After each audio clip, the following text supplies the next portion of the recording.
প্রিয় দর্শক, সাজ্জাদ কাদিরের শুভেচ্ছা নিন। এই মুহূর্তে আপনাদের সামনে কথা বলতে আসছি আওয়ামী লীগ নিয়ে। এই মুহূর্তে কথা বলতে চাই আওয়ামী লীগের ভবিষ্যৎ কী। এই আলাপগুলো আমরা গত 1.5 বছর যাবতই নানা বিশ্লেষণে করে আসছি, দেশি বিদেশি বিভিন্ন গণমাধ্যম করে এসছে। কেউ বলছে আওয়ামী লীগ নাই, আওয়ামী লীগ একদম শেষ। আবার কেউ বলছে আওয়ামী লীগ শীঘ্রই ফিরবে, শীঘ্রই ফিরতে যাচ্ছে। এই যখন আলাপের অবস্থা, আমি অসংখ্য কন্টেন্টে আওয়ামী লীগ নিয়ে আলাপ করেছি যে আওয়ামী লীগ শেষ হবার নয়। আজকেও আবারও বলবো যে আওয়ামী লীগ শেষ হবার নয়, কিন্তু আজকে আমার বিশ্লেষণ অবশ্যই করব শেষ অংশে। কিন্তু তার আগে কাতার ভিত্তিক গণমাধ্যম আল জাজিরা আজকে একটি বিশ্লেষণ করেছে যে আওয়ামী লীগের ভবিষ্যৎ কি হতে যাচ্ছে বা কি হতে পারে, তার আলোকেই আমরা কথা বলবো। আল জাজিরার শিরোনাম, can Bangladesh Awami League survive election, ban ex PM Hasina's exile. Bangladesh Awami League নির্বাচনী নিষেধাজ্ঞায়, আওয়ামী লীগ প্রাক্তন প্রধানমন্ত্রী শেখ হাসিনা নির্বাসনে, এই অবস্থায় আওয়ামী লীগ কি টিকে থাকবে?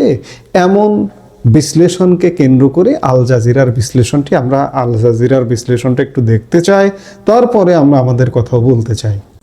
আল জাজিরা তাদের বিশ্লেষণে বাংলাদেশের সাধারণ মানুষের সাথে কথা বলেছে এবং একজন বিশিষ্টজনের সাথেও কথা বলেছে। কথা বলবার আলোকে সাধারণ মানুষের মত এবং বিশিষ্টজনের মত নিয়ে বিশ্লেষণ করেছে।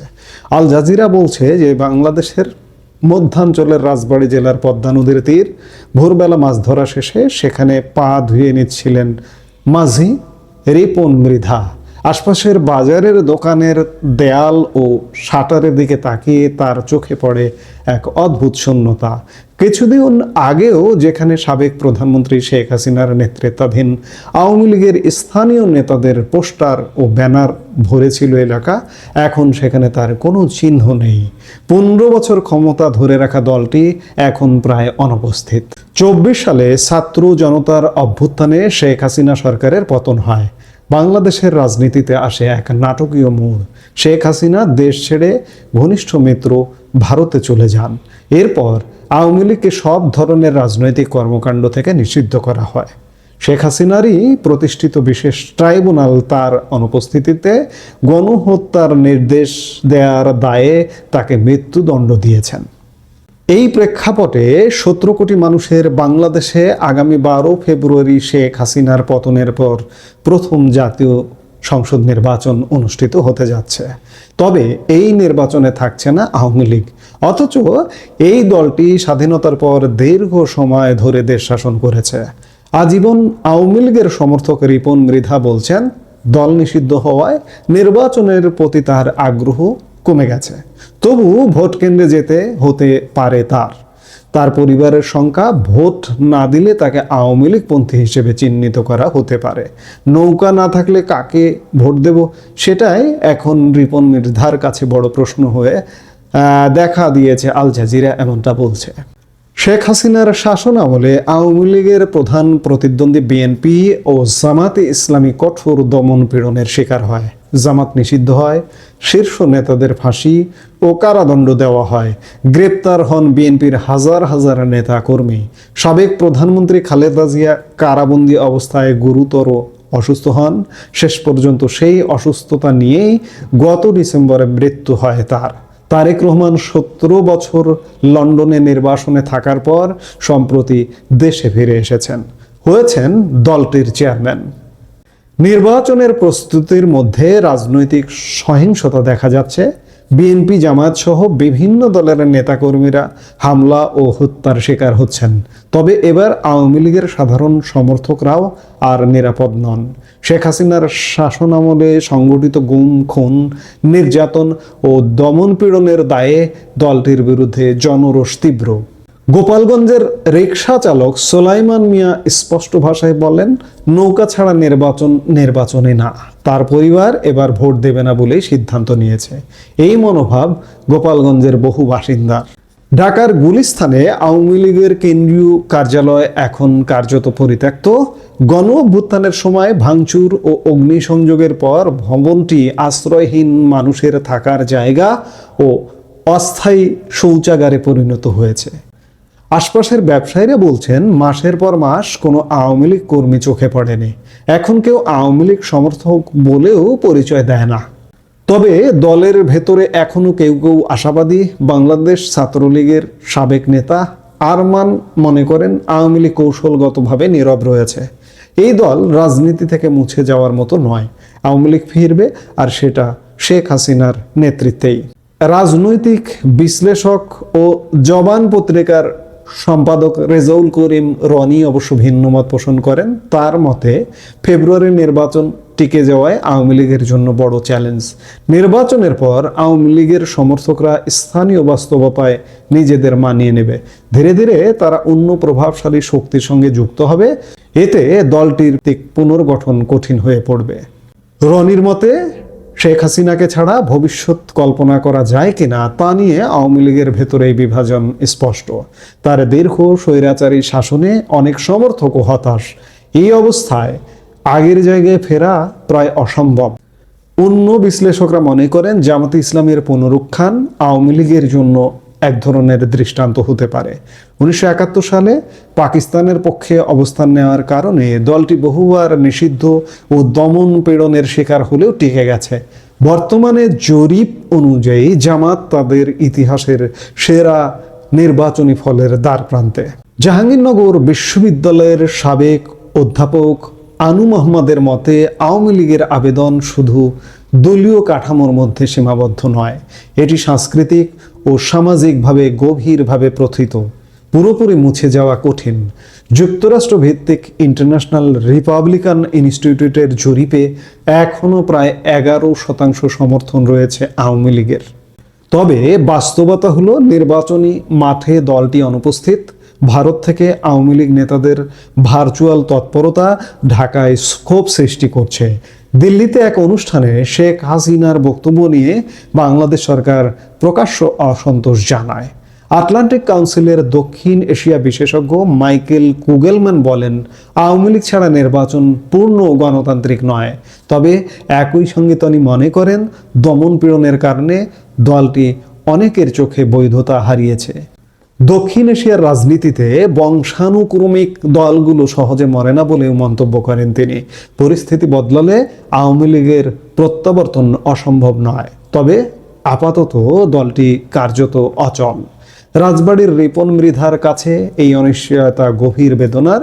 তিনি বলেন, বাবার মুখে শুনেছি বঙ্গবন্ধু হত্যার পর আওয়ামী লীগের সংকটের কথা, কিন্তু এবছর যা হচ্ছে তা যেন পুরো রাজনৈতিক নিশ্চিহ্ন হয়ে যাওয়ার মতো। আল জাজিরা সাধারণ মানুষ এবং একজন বিশিষ্টজন আনু মোহাম্মদের সাথে আলাপ করে তাদের বিশ্লেষণ উপস্থাপন করেছেন। আমরাও এই গত 1.5 বছরে আওয়ামী লীগ নিয়ে শত শত বিশ্লেষণ করেছি এবং প্রত্যেকটি বিশ্লেষণে একটা কথা অন্ততপক্ষে বলেছি যে আওয়ামী লীগ শেষ হবার নয়, আওয়ামী লীগের ভবিষ্যৎ অনিশ্চয়তায় ভরা নয়, সাময়িক। এবং দমনপীড়নটা পৃথিবীর ইতিহাসে সবচেয়ে বড় দমনপীড়ন। আওয়ামী লীগও 16 বছর কর্তৃত্ববাদী শাসন করেছে, এটি অস্বীকার করবার উপায় নেই। বিএনপি কিংবা জামাতের উপর দমনপীড়ন করেছে, মামলা দিয়েছে, হামলা করেছে, কিন্তু আজকে আওয়ামী লীগের উপর যেটি করা হচ্ছে এটি পৃথিবীর ইতিহাসে নজিরবিহীন, যার কারণে আওয়ামী লীগ ফ্রন্টে নেই, পেছনে আছে। আরেকটি জিনিস যে আওয়ামী লীগকে আপনি কিভাবে হারিয়ে দেবেন বলুন তো? আওয়ামী লীগের 16 বছরে কর্তৃত্ববাদিতা ছিল, দুর্বৃত্তরা আওয়ামী লীগে ঢুকে দুর্বৃত্তপনা করেছে, কিন্তু আপনি যদি শাসনের কথা চিন্তা করেন, বাংলাদেশের মানুষের ভালো থাকার কথা চিন্তা করেন, গত 16 বছরে আওয়ামী লীগের আমলে বাংলাদেশের মানুষ যেভাবে ভালো ছিল, আজকে গত 1.5 বছরে বাংলাদেশের মানুষ কেমন আছে, এই ফারাকটা যদি দেখেন তাহলে বুঝতে পারেন যে আওয়ামী লীগ কেন ফিরবে না, কেন প্রাসঙ্গিক নয়। এবং এই যে নির্বাচনের নামে একটা রঙ্গ যে হচ্ছে, আল জাজিরা 11% আওয়ামী লীগের সমর্থনের জরিপ হাজির করেছে। আল জাজিরার মতো করতে পারে। আল জাজিরা বাংলাদেশ নিয়ে সবসময় বিশ্লেষণ করে পক্ষপাতমূলক। কেমনটা? বাংলাদেশের স্বাধীনতা, মুক্তিযুদ্ধ এবং সোজা কথা, মোদ্দা কথা যদি বলি যে আওয়ামী লীগ বিরোধী বিশ্লেষণ করে। আওয়ামী লীগের 11% সমর্থন নয়। আপনি একটা ভোট দিয়ে দেখুন, ভোট দেবার, আওয়ামী লীগকে নিয়ে ভোট দেবার সাহস নেই বলে আওয়ামী লীগকে বাদ রেখে ভোট দেওয়া হচ্ছে। আমি যেটা বলছিলাম যে আজকের শাসন আওয়ামী লীগের চেয়ে 100 গুণ নিচে নেমে গেছে। এবং এই যে 12 তারিখে যে নির্বাচন, রঙের মাধ্যমে একটা নির্বাচন হচ্ছে, আপনি বাংলাদেশের নাগরিক, আপনার আওয়ামী লীগের প্রতি কোনো সমর্থন নেই, ধরুন আপনি বিএনপি বা জামাতই সমর্থন করেন, আপনি কি মনে করছেন যে 12 তারিখের পরে বাংলাদেশের চেহারা পাল্টে যাবে? এই এখনকার শাসনের থেকে উন্নত হবে? কোনো উন্নত হবে না। কারণ গত 1.5 বছরে বাংলাদেশের শাসন উন্নতির যে ভিত্তিগুলো থাকে, আওয়ামী লীগ যেটা রেখে গিয়েছিল, সেই ভিত্তিভূমি ধ্বংস করে ফেলানো হয়েছে। অর্থনীতি, ব্যবসা বাণিজ্য, শিল্প, কর্মসংস্থান সবকিছু ধ্বংস করে ফেলানো হয়েছে। আপনার শক্তি, জ্বালানির ভিত্তি ধ্বংস করে ফেলানো হয়েছে। এবং জ্বালানি যারা যোগান দেয় তাদের সাথে ইতিমধ্যে সংঘর্ষের রাস্তাও খোলা হয়েছে। এই যে আদানির সাথে ইতিমধ্যে সংঘর্ষের রাস্তা খুলেছে বর্তমান সরকার। আপনি বিদ্যুতের সংকটে পড়বেন, আপনি জ্বালানির সংকটে পড়বেন, আপনি গ্যাসের সংকটে পড়বেন, আপনি অর্থনৈতিক যে গতি, সেই গতিটা আরো থেমে যাবে, কর্মসংস্থানের গতি থেমে যাবে, আপনার ব্যবসার গতি থেমে যাবে। কাজে আপনি কোনোভাবে আওয়ামী লীগের চেয়ে ভালো শাসন দিতে পারবেন না। যখন দিতে পারবেন না, তখন আওয়ামী লীগ ফেরাটা প্রাসঙ্গিক হয়ে যাবে, আজকেই প্রাসঙ্গিক আছে। এবং আরেকটি জিনিস, খুব বেশিরভাগ আওয়ামী লীগ বিরোধী মানুষগুলো বলে যে আওয়ামী লীগ পালিয়ে গেছে। আওয়ামী লীগের কতজন পালিয়ে গেছে? এমনকি আওয়ামী লীগ প্রধান শেখ হাসিনাও পালিয়ে যাননি। বাংলাদেশের সেনাবাহিনী নিজ তত্ত্বাবধানে সশস্ত্র বাহিনী তাকে ভারতে রেখে এসছে বাংলাদেশ পরিস্থিতির কারণে। আওয়ামী লীগ নেতারা, হ্যাঁ, দুর্বৃত্তরা পালিয়ে যেয়ে থাকতে পারে, এবং আওয়ামী লীগের নামে যে দুর্বৃত্তগুলো, সেই দুর্বৃত্তগুলা আওয়ামী লীগ যদি ফেরেও, সেই দুর্বৃত্তগুলা হয়তো আর ফিরতে পারবে না।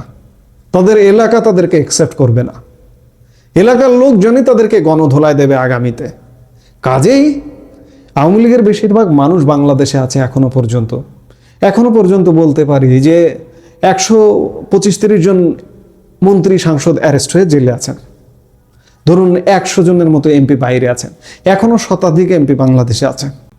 আওয়ামী লীগের অর্ধেক কেন্দ্রীয় নেতা বাংলাদেশে আছে, জেলা উপজেলা বিভিন্ন পর্যায়ের নেতাকর্মীরা এখনো বাংলাদেশে আছে, হাজার হাজার লক্ষ লক্ষ, কত কত কত শত গেছে, কত হাজার দেশ ছেড়ে চলে গেছে।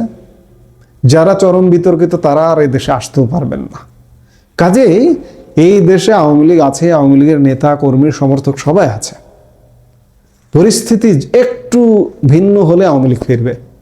এবং আমি তো ধারণা করছি আগামী সেনাবাহিনী, ধরুন আমি এর আগেও বলেছি যে সেনাবাহিনী ব্যারাকে ফিরে যাবে 28 ফেব্রুয়ারি। 28 ফেব্রুয়ারির পরে বিশেষ কোনো যুদ্ধাবস্থা বা বিশেষ কোনো জরুরি অবস্থা জারি না হলে 1 মার্চ থেকে বাংলাদেশের সেনাবাহিনী মাঠে আর থাকবে না, ক্যান্টনমেন্টে ফিরে যাবে। তখন কি হবে? পুলিশ পাহারা দিতে পারবে? পুলিশকে এখনো সক্ষম? এবং পুলিশের বুকে দুঃখ আছে তাদের ভাইদের হত্যার, ইনডেমনিটি দিয়ে সেটি বন্ধ করে রাখা হয়েছে। আমি মনে করি আগামী মার্চ এপ্রিল থেকেই আওয়ামী লীগ আস্তে আস্তে রাজনীতিতে ফিরবে, আপনি যতই নিষিদ্ধ করে রাখুন না কেন। এবং কয়েক মাসের মধ্যে, মার্চের থেকে কয়েক মাসের মধ্যে আওয়ামী লীগ ফুল ফেজে রাজনীতিতে ফিরবে। আওয়ামী লীগের নিষেধাজ্ঞাও উঠে ফেলতে হতে পারে, কিংবা ব্যাপক একটা আন্দোলন সংগ্রাম হবে। এখন দেখতে পাচ্ছি না, অনেক কিছু দেখতে পাওয়া যায় না। আমি বারবার বিএনপির উদাহরণ দিই যে আজ থেকে 2 বছর আগেও বিএনপি কোথায় ছিল? ঈদের পরে আন্দোলন করতে করতে বিএনপি 19 বছর পার করে দিয়েছে। আওয়ামী লীগ হয়তো সেই জায়গা থেকে শিক্ষা নেবে। আওয়ামী লীগ ঈদের পরের আন্দোলনের পর্যায়ে হয়তো যাবে না আমি মনে করি, কারণ জনপ্রত্যাশা, জনদাবি, প্রকৃতি আওয়ামী লীগকে ফেরাবে। এই আওয়ামী লীগ 26-এরই মাঝামাঝি সময় থেকে ফুল ফেজে রাজনীতিতে ফিরবে। আপনি নিজে একটু ঠান্ডা মাথায় চিন্তা করে দেখুন যে আওয়ামী লীগকে অপ্রাসঙ্গিক, আওয়ামী লীগকে ব্যান করে দেবেন, আওয়ামী লীগ জামাত হয়ে যাবে, আওয়ামী লীগ বিএনপি হয়ে যাবে। এই যেখানে আল জাজিরার বিশ্লেষণে কেউ কেউ বলছেন যে আওয়ামী লীগ আস্তে আস্তে, আওয়ামী লীগের যারা কর্মী সমর্থক আছেন তারা সমাজের প্রভাবশালী অন্য শক্তিতে ঢুকে যাবে। অসম্ভব। কেন ঢুকবে? অন্য শক্তিকেই আওয়ামী লীগের থেকে আপনাকে স্বাচ্ছন্দ্য দেবে। দেশে যখন স্বাচ্ছন্দ্য দিতে পারবে না, তখন আওয়ামী লীগ বারবার প্রাসঙ্গিকভাবে আলোচিত হবে এবং আওয়ামী লীগ ফিরবে। এই মুহূর্তে এ পর্যন্তই। সবাই ভালো থাকুন, সুস্থ থাকুন।